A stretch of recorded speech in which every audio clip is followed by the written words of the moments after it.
இந்தியாவிலேயே தலை சிறந்த மாநிலமாக தமிழகம் உள்ளதாக மத்திய அரசு புள்ளி விவரத்தை குறிப்பிட்டு முதலமைச்சர் பெருமிதம் கொண்டார். தருமபுரி மாவட்டம் அதியமான்கோட்டை பகுதியில் உள்ள தொடக்க வேளாண்மை கூட்டுறவு வங்கியில் தமிழ்நாட்டில் முதன்முறையாக விவசாயிகளுக்கான கிசான் கிரெடிட் கார்டு மூலம் விவசாய கடன் வழங்கும் திட்டத்தை முதலமைச்சர் மு.க.ஸ்டாலின் துவக்கி வைத்தார். இதைத் தொடர்ந்து வேளாண்மை துறை, வருவாய்த்துறை என உள்ளிட்ட பல்வேறு துறைகளில் ரூபாய் 1705 கோடி மதிப்பீட்டில் பல்வேறு நலத்திட்ட உதவிகளை வழங்கியும் புதிய திட்டப்பணிகளுக்கு அடிக்கல் நாட்டியும் முடிவுற்ற திட்டப்பணிகளையும் துவக்கி வைத்தார். தொடர்ந்து நிகழ்ச்சியில் உரையாற்றிய முதலமைச்சர் மு.க.ஸ்டாலின் ஆட்சிக்கு எதிராக சில விஷமிகள் அவதூறுகளை பேசி வருவதாக குற்றம் சாட்டினார். மேலும் இந்தியாவிலேயே தலை சிறந்த மாநிலமாக தமிழ்நாடு இருப்பதாக மத்திய அரசு வெளியிடுகின்ற புள்ளி விவரமே சாட்சி என்று கூறினார். இந்த நிகழ்ச்சியில் அமைச்சர்கள் M.R.K. பன்னீர்செல்வம், வேலு, ராஜேந்திரன், மாவட்ட ஆட்சித்தலைவர் சதீஷ் உள்ளிட்டோர் கலந்து கொண்டனர். இந்தியாவிலே தலை சிறந்த மாநிலமா தமிழ்நாடு இருக்கு. நாங்க மட்டும் சொல்றோமா, நீங்க மட்டும் சொல்றீங்களா? இல்ல, ஒன்றிய அரசு வெளியிடுகிற புள்ளி விவரங்கள் சாட்சி இருக்கு. தருமபுரி மாவட்டத்திற்கு பல்வேறு புதிய திட்டங்களை முதலமைச்சர் மு.க.ஸ்டாலின் அறிவித்தார். தருமபுரியில் புதிய திட்டங்களை தொடங்கி வைத்து நலத்திட்ட உதவிகளை முதலமைச்சர் மு.க.ஸ்டாலின் வழங்கினார். தொடர்ந்து நிகழ்ச்சியில் உரையாற்றிய முதலமைச்சர் மு.க.ஸ்டாலின் மாவட்டத்திற்கு பல்வேறு திட்டங்களை அறிவித்தார். அதில் 63 மலை கிராம பழங்குடியின மக்கள் பொதுமக்கள் வசதிக்காக சித்தேரி ஊராட்சி, அரூர் வருவாய் வட்டத்துடன் இணைக்கப்படும் என்றும், நெல்லம்பள்ளி அரசு மகளிர் மேல்நிலைப் பள்ளியில் ரூபாய் 7.5 கோடியில் புதிய வகுப்பறைகள் கட்டப்படும் என்று அறிவித்தார். மேலும் புலி உற்பத்தியை ஊக்குவிக்கும் வகையில் தருமபுரியில் ரூபாய் 11 கோடியில் புலி வணிக மையம் அமைக்கப்படும் என்றும், ஒகேனக்கல் தருமபுரியை இணைக்கும் சாலையை 4 வழிச்சாலையாக மேம்படுத்தப்படும் உள்ளிட்ட அறிவிப்புகளை முதலமைச்சர் ஸ்டாலின் தெரிவித்தார். தலைப்புச் செய்திகளாக சொல்லணும்னா, தருமபுரி தொழிற்பேட்டை, பெரும்பாலையில் அகழ்வாய்வு, ஏரியூர்ல அரசு கலை அறிவியல் கல்லூரி. திராவிட மாடல் தான் இந்தியாவுக்கான திசை காட்டியாக இருப்பதாகவும் அதை ஆளுநர் ஏற்க மறுப்பதாகவும் முதலமைச்சர் ஸ்டாலின் கருத்து தெரிவித்துள்ளார். தருமபுரியில் புதிய திட்டங்களை தொடங்கி வைத்து நலத்திட்ட உதவிகளை முதலமைச்சர் மு.க.ஸ்டாலின் வழங்கினார். இதன் பின்பு நிகழ்ச்சியில் பேசிய அவர், தமிழகத்தின் வளர்ச்சியில் பொறாமை கொண்டு இழிவான அரசியல் செய்கிறார் ஆளுநர் ரவி என்று விமர்சித்தார். திமுக அரசின் சாதனைகளை பொறுத்துக் கொள்ளாமல் பொய்களை மேடைதோறும் ஆளுநர் புலம்பி வருவதாக சாடினார்.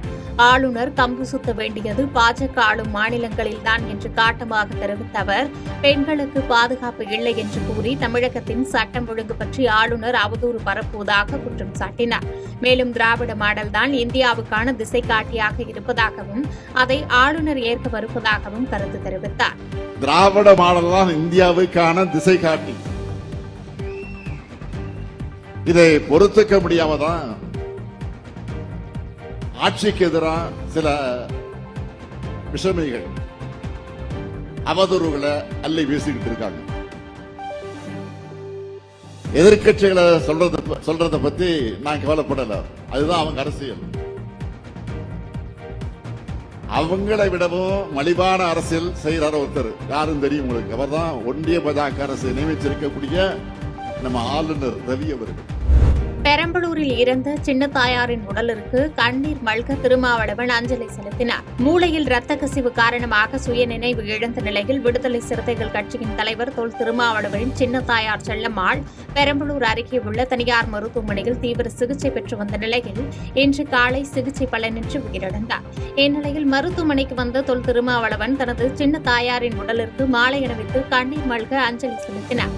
இந்நிகழ்வில் விசிக நிர்வாகிகள், கிட்டு உள்ளிட்ட பலர் உடனிருந்தனர். தொடர்ந்து திருமாவளவனின் சின்ன தாயாரின் உடல் ஆம்புலன்ஸ் மூலம் அவரது சொந்த ஊரான அரியலூர் மாவட்டம் செந்துறை தாலுகாவில் உள்ள அங்கனூர் கிராமத்திற்கு எடுத்து செல்லப்பட்டது. ஆசிய அளவில் வலுத்தூக்கும் போட்டியில் தங்கம் வென்றவர்களுக்கு மத்திய மாநில அரசுகள் முக்கியத்துவம் கொடுக்கவில்லை என்று வீரர்கள் வேதனை தெரிவித்துள்ளனர். சென்னை மணலி புதுநகரைச் சேர்ந்த கார்த்திக் என்பவர் பளுதூக்கும் பயிற்சி நிலையத்தில் பயிற்சியாளராக உள்ளார். அதே பயிற்சி நிலையத்தில் மாணவியான லத்தீபா சிராஜுதீன் பயிற்சி செய்து வருகிறார். இந்த நிலையில் தென்கிழக்கு ஆசிய நாடான வியட்நாமின் ஹோச்சிமின் சிட்டியில் கடந்த 18ஆம் தேதி ஆல் ஏசியன் சாம்பியன்ஷிப் 2025 என்ற பெயரில் பவர் லிப்டிங் எனும் வலுத்தூக்கும் போட்டி நடைபெற்றது. இதில் இந்திய அணி சார்பில் கார்த்திக், அவர் பயிற்சி அளிக்கும் மாணவி லத்தீபா சிராஜுதீன் இருவரும் பங்கேற்று தலா 2 தங்க பதக்கங்கள் என 4 தங்க பதக்கங்களை வென்று அசத்தினர். அகில இந்திய தகவல் மற்றும் சட்டம் முன்னணி சார்பாக இவர்கள் இருவருக்கும் திருவொற்றியூரில் உள்ள தனியார் பள்ளியில் பாராட்டு விழா நடைபெற்றது. மேலும் தனியார் பயிற்சி மூலமாக உலக அளவில் கலந்து கொள்ளும் போட்டியாளர்களுக்கு மத்திய அரசு சார்பிலும் மாநில அரசு சார்பிலும் எங்களுக்கு எந்த ஒரு உதவிகளும் செய்யவில்லை என்று கார்த்திக் மற்றும் லத்தீபா வேதனை தெரிவித்து செய்தியாளர்களுக்கு பேட்டியளித்துள்ளனர். இல்லை சார், மத்திய மாநில அரசு எதுவும் கண்டுக்கல சார். நாங்கள் அங்கே வியட்நாம்லேருந்து டெல்லியில் வந்து இறங்கும்போது அங்கே உள்ள பேரண்ட்ஸ் மட்டும் தான் அவங்க அந்த பார்ட்டிசிபேட் பண்ண பேரண்ட்ஸ் வந்து பண்ணாங்க தவிர கவர்மெண்ட் சைட்லேருந்து யாருமே வந்து எங்களுக்கு எது பண்ணவும் இல்லை. ஏர்போர்ட்டில் வந்து யாரும் ரிசீவ் பண்ணல. ஒசூர் அருகே நடைபெற்ற 10வது மனிதவள தமிழ் மாநாட்டில் 300க்கும் மேற்பட்ட வல்லுநர்கள் பங்கேற்றனர். கிருஷ்ணகிரி மாவட்டம் ஒசூர் அருகே தனியார் ஹோட்டலில் தமிழ்நாட்டின் மிகப்பெரிய மனிதவள மாநாடுகளில் ஒன்றாக 10வது மனிதவள தமிழ் மாநாடு நடைபெற்றது.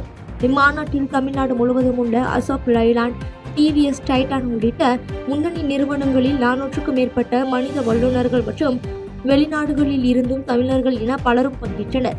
முன்னதாக சிறப்பு அழைப்பாளர்களாக ஒசூர் சட்டமன்ற உறுப்பினர் பிரகாஷ், ஒசூர் மேயர் சத்யா ஆகியோர் பங்கேற்று மாநாட்டை துவக்கி வைத்தனர். முதன்மைய நோக்கம் தாய்மொழியின் மூலமாக மனித வளத்தையும் மனித குலத்தையும் நிறுவனத்துக்கு உள் மட்டுமல்ல நிறுவனத்துக்கு வெளியிலும் மனித நேயத்தை வளர்ப்போம், மாண்பை காப்போம் என்பதுதான் எங்களுடைய தாரக மந்திரம்.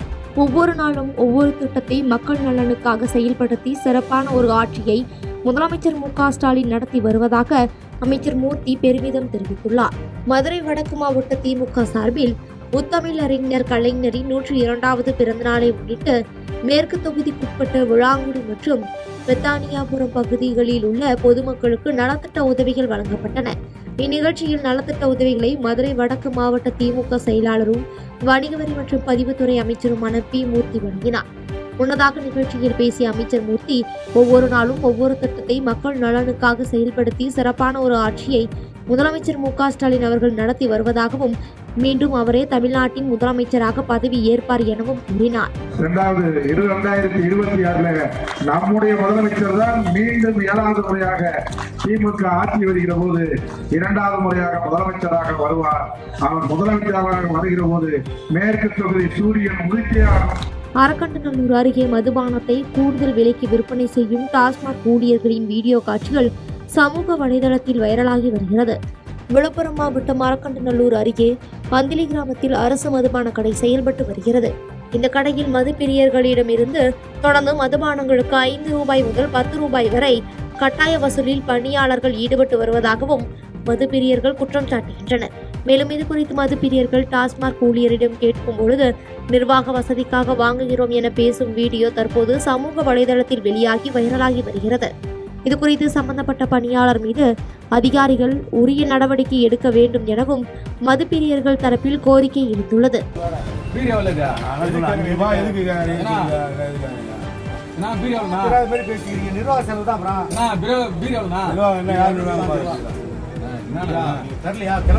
பணி நிரந்தரம் கேட்டு சென்னையில் போராட்டத்தில் ஈடுபட்ட தூய்மை பணியாளர்களை கைது செய்யும் நடவடிக்கையில் ஈடுபட்ட தமிழக அரசுக்கு புரட்சி பாரதம் கட்சி சார்பில் கண்டனம் தெரிவித்துள்ளனர். கள்ளக்குறிச்சியில் புரட்சி பாரதம் கட்சியின் மாவட்ட அளவிலான நிர்வாகிகள் ஆலோசனை கூட்டம் நடைபெற்றது. இக்கூட்டத்தில் கலந்து கொண்ட அக்கட்சியின் முதன்மை செயலாளர் ரசுரேந்திரகுமார் செய்தியாளர்களை சந்தித்து பேட்டியளித்தார். அப்பொழுது பேசிய அவர், பணி நிரந்தரம் செய்ய வலியுறுத்தி சென்னையில் போராட்டத்தில் ஈடுபட்ட தூய்மை பணியாளர்கள் இரவோடு இரவாக அதிரடியாக கைது செய்யப்பட்டது கண்டனத்துக்குரியது என்றும், தமிழக அரசு தூய்மை பணியாளர்களின் நியாயமான கோரிக்கையை நிறைவேற்றுவதற்கு பதிலாக வீடு கட்டி தருகிறோம், செத்தால் பணம் தருகிறோம் என்று சொல்வதை வன்மையாக கண்டிக்கிறோம் என தெரிவித்தார். மேலும் பேசிய அவர், தூய்மை பணியாளர்களின் நியாயமான கோரிக்கையை அரசு உடனடியாக நிறைவேற்ற வேண்டும் என்றும், இதேபோல் பகுதி நேர ஆசிரியர்களை நிரந்தரப்படுத்த வேண்டும் என்றும், இல்லையெனில் அவர்களுக்கான போராட்டத்தில் நாங்களும் பங்கு பெற வேண்டிய நிலை ஏற்படும் என்று அவர் தெரிவித்தார். அப்புறம் எதுக்கு இது திராவிட மாடல் ஆட்சி? ஆகவே இந்த திராவிட மாடல் ஆட்சி உடனடியாக அந்த தூய்மை பணியாளர்களுக்கு நிரந்தர பணி நியமனம் செய்ய வேண்டும் என்று புரட்சி பாரத கட்சியின் சார்பாக நாங்கள் கோரிக்கை வைக்கின்றோம். செய்திகளை உடனுக்குடன் தெரிந்து கொள்ள கீழ்கண்ட கேபிள் மற்றும் டிடிஎச் நெட்வொர்க்குகளில் எம்நாடு செய்தி தொலைக்காட்சியை காணுங்கள். பாதகம் செய்பவரை கண்டால் நாம் பயம் கொள்ளலாகாது பாப்பா. மோதி மிதித்து விடு பாப்பா, அவர் முகத்தில் உமிழ்ந்து விடு பாப்பா. அண்மை செய்திகளை உடனுக்குடன் தெரிந்து கொள்ள இணைந்திருங்கள் எம் நாடு தொலைக்காட்சியுடன்.